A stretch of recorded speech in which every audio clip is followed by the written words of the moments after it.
पाकिस्तान के लिए। बिल्कुल आदित्य, बहुत शुक्रिया आपका जुड़ने के लिए और जानकारियों के लिए।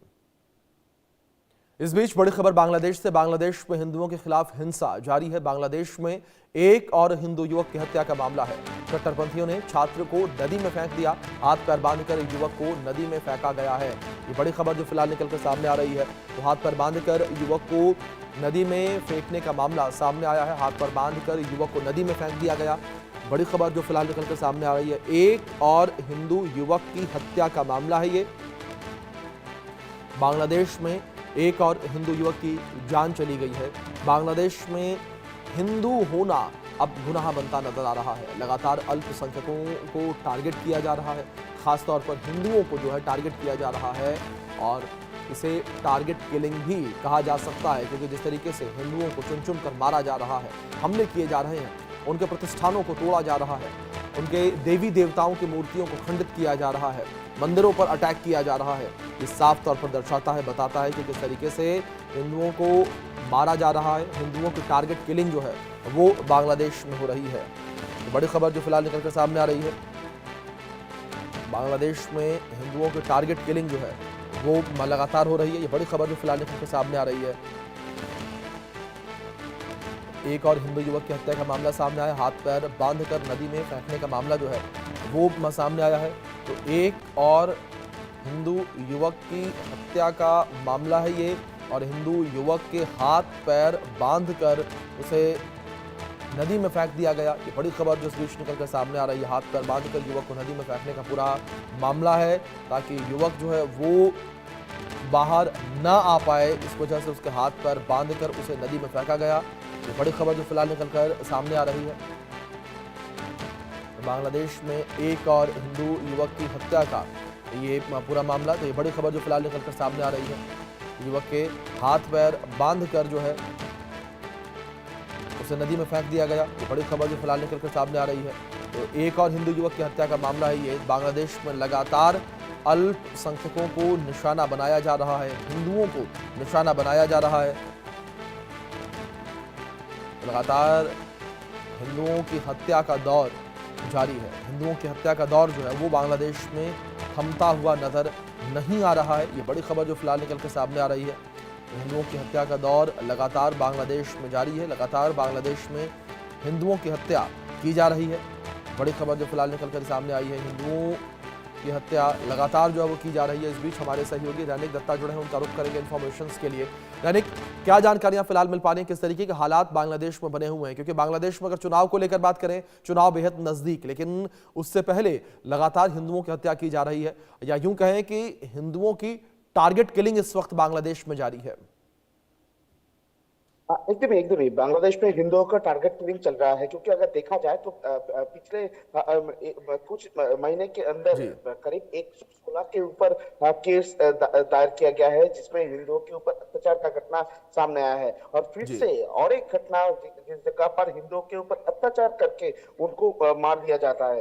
ये जो लड़का है, ये हिंदू युवक है बांग्लादेश का, इनका नाम है ओबी दास। इनका हाथ पैर एक साथ बांधकर इनको पानी में फेंक दिया जाता है और उनको डूबने दिया जाता है, और हाथ पैर बांध कर अत्याचार करके इनको मौत का घाट उतारा जाता है। और ये घटना पहले नहीं है, इसके पहले भी अगर देखा जाए तो बांग्लादेश में लगातार हिंदुओं के ऊपर जो अत्याचार वो होता हुआ नजर आ रहा है।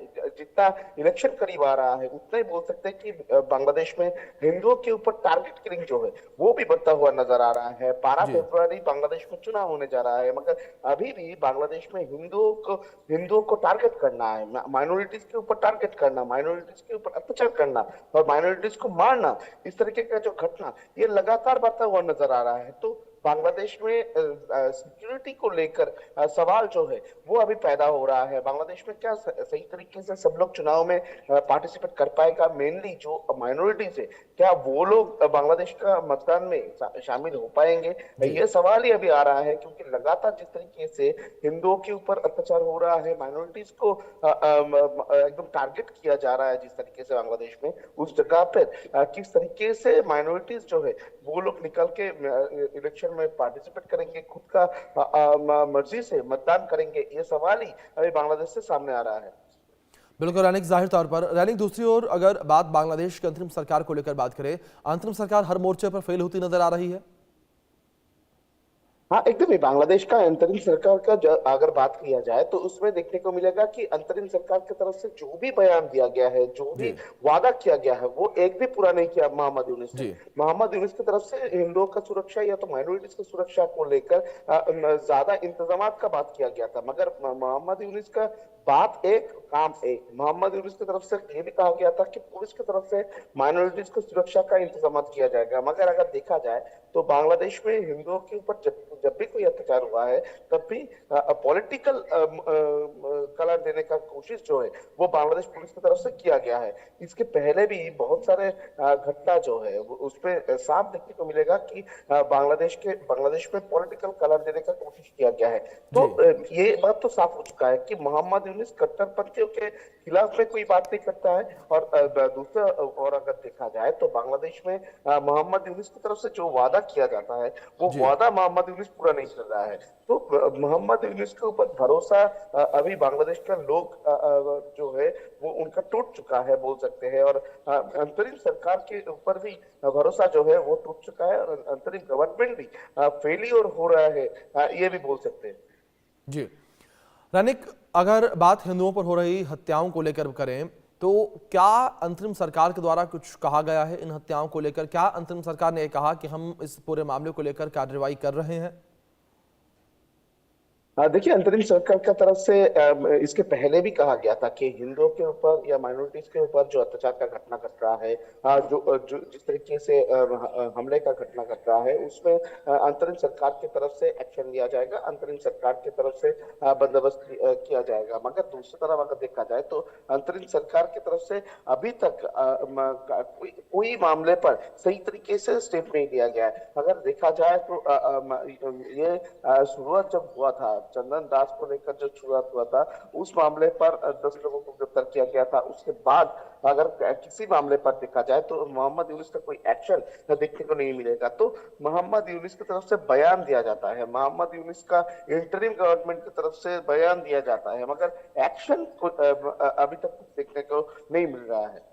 जी बिल्कुल रैनिक, जाहिर तौर पर जिस तरीके से पूरे मामले को लेकर एक्शन देखने को नहीं मिल रहा, ये कई बड़े सवाल बांग्लादेश की अंतरिम सरकार के ऊपर खड़े करता है। लेकिन दूसरी ओर अगर हम चुनाव को लेकर बात करें तो किस तरीके से रैनिक चुनाव को लेकर तैयारियां की जा रही हैं, क्योंकि बेहद कम समय चुनाव को लेकर भी बचा हुआ है और इससे पहले हिंसा लगातार बांग्लादेश में देखने को मिल रही है। और एक बार फिर से हमने ये भी देखा कि जो जेनजी आंदोलन देखने को मिला था जिसने शेख हसीना की सरकार गिरा दी थी, वही जेनजी एक बार फिर से विरोध प्रदर्शन भी करते नजर आ रहे हैं बांग्लादेश में।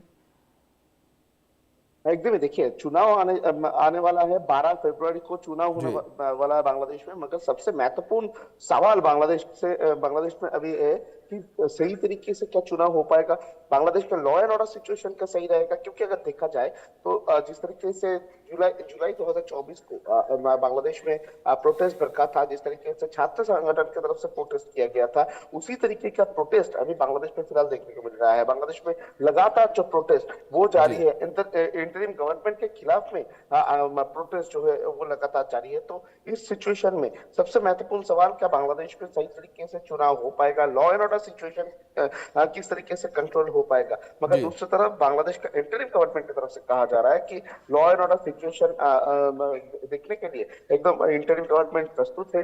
इंटरिम गवर्नमेंट की तरफ से पूरा तैयारी किया गया है। आर्मी, पुलिस और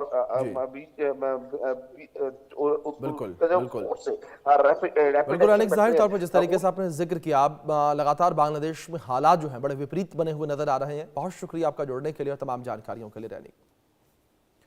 तो G7 की आपातकालीन बैठक में नहीं जाएंगे ट्रंप, ये बड़ी खबर